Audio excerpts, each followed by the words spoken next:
Hello दोस्तों, स्वागत है आप सभी का आज के इस नई वीडियो में। आज हम आपको पाइथागोरस प्रमेय को समझाने वाले हैं। तो चलिए दोस्तों, वीडियो को शुरू करते हैं।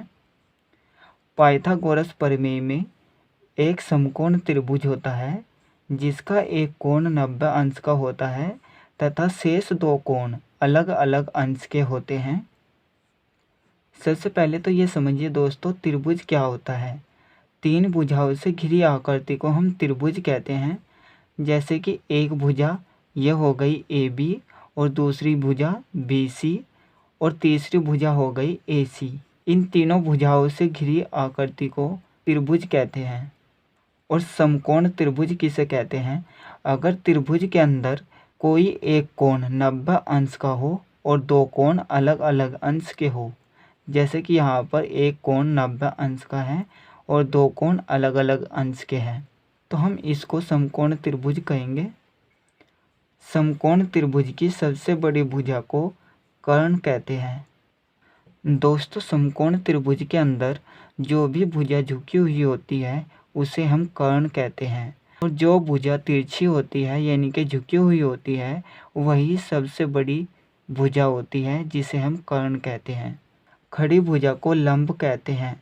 दोस्तों, यहाँ पर खड़ी हुई भुजा BC है तो हम इसको लंब कहेंगे, और जिस भुजा पर समकोण त्रिभुज टिका होता है उसे हम आधार कहते हैं। दोस्तों, जिस भुजा पर लंब और कर्ण दोनों टिके हुए होते हैं उसे हम आधार कहते हैं। यानी कि दोस्तों, लंब और कर्ण भुजा AB पर टिके हुए हैं तो हम इसको आधार कहेंगे। दोस्तों, हम इसको इस तरह से भी समझ सकते हैं। आधार को हम धरती कह सकते हैं, और लंब को हम मकान, और कर्ण को हम कह सकते हैं सीढ़ी। यानी कि दोस्तों, जो आधार होता है उसको हमने धरती मान लिया है, तो धरती पर मकान खड़ा हुआ होता है तो लंब भी खड़ी भुजा है, और कर्ण को हम सीढ़ी मान सकते हैं जो कि झुकी हुई होती है। धरती और मकान के बीच जो कोण बनता है उसे हम 90 डिग्री अंश कहते हैं, समकोण कहते हैं। यानी कि दोस्तों, आधार और लंब के बीच जो कोण बनता है उसे हम समकोण कहते हैं।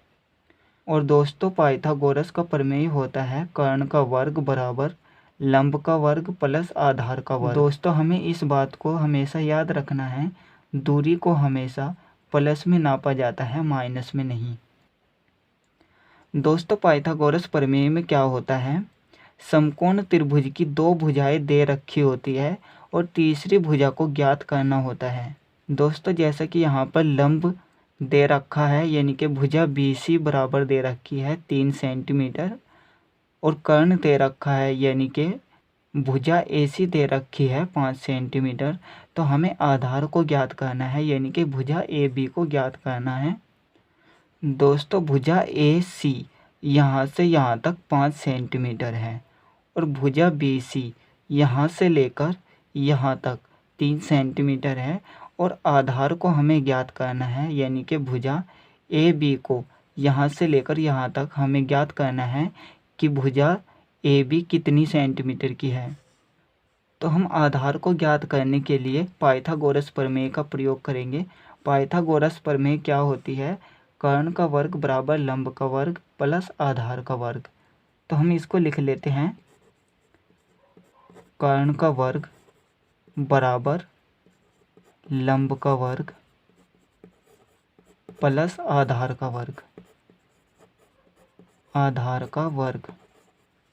दोस्तों, कर्ण दे रखा है 5 सेंटीमीटर, तो हम 5 और उसका वर्ग कर देंगे बराबर लंब दे रखा है 3 सेंटीमीटर, तो हम 3 का वर्ग कर देंगे प्लस आधार जो कि हमें ज्ञात करना है, इसको हम जुका तो लिख लेंगे, आधार का वर्ग 5 का वर्ग यानी कि दोस्तों 5 की घात 2। इसका मतलब है 5 दो बार गुणा में लिखा गया है, 5 गुणा 5 बराबर, इसको भी हम 2 बार गुणा में लिख देंगे, 3 गुणा 3 प्लस आधार का वर्ग। आधार का वर्ग ये हो जाएगा 5 5 25 बराबर, ये हो जाएगा 3 3 9 प्लस आधार का वर्ग। आधार का वर्ग।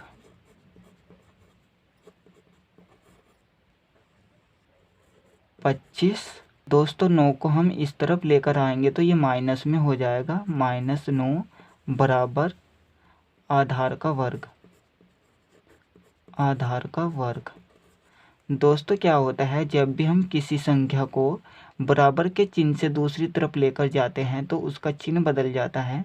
अगर प्लस में होता है तो माइनस में हो जाता है, अगर माइनस में होता है तो प्लस में हो जाता है। जैसे कि यहाँ पर प्लस में था 9, तो हम बराबर के चिन्ह से दूसरी तरफ लेकर आए तो ये माइनस में 9 हो गया। अब 25 में से 9 घटाएंगे तो कितना बचेगा? 25 में से 9 घटाएंगे तो 16 बचेगा, बराबर आधार का वर्ग। आधार का वर्ग। दोस्तों जब हम स्क्वायर को दूसरी तरफ लेकर जाते हैं, यानी कि बराबर के चिन्ह से दूसरी तरफ लेकर जाते हैं, तो वर्गमूल में बदल जाता है। वर्गमूल 16 बराबर आधार। आधार। और दोस्तों यहाँ पर प्लस माइनस का चिन्ह भी आ जाता है। प्लस माइनस वर्गमूल। अब हमें 16 के गुणनखंड करने हैं तो हमारे पास गुणनखंड क्या आएंगे? 2 दूनी 4, 4 दूनी 8, 8 दूनी 16 बराबर आधार।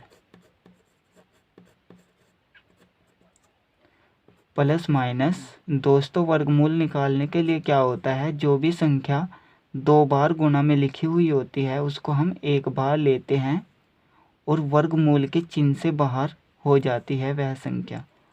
तो यहाँ से हम 2 को लेंगे गुणा, यहाँ से 2 को लेंगे और वर्गमूल के चिन्ह से बाहर कर देंगे, बराबर आधार। आधार। तो यहाँ से आ गया हमारे पास प्लस माइनस 2 की गुणा 2 में करेंगे तो 4 बराबर आधार।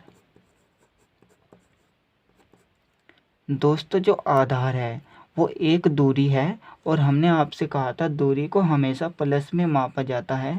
तो हमारे पास आधार क्या हो गया? आधार हमारे पास हो गया +4 बराबर 4 सेंटीमीटर। यहाँ पर सेंटीमीटर हमने इसलिए लगाया क्योंकि दोस्तों लंब भी सेंटीमीटर में है और कर्ण भी सेंटीमीटर में है। हमें आधार को भी सेंटीमीटर में ही लेना है।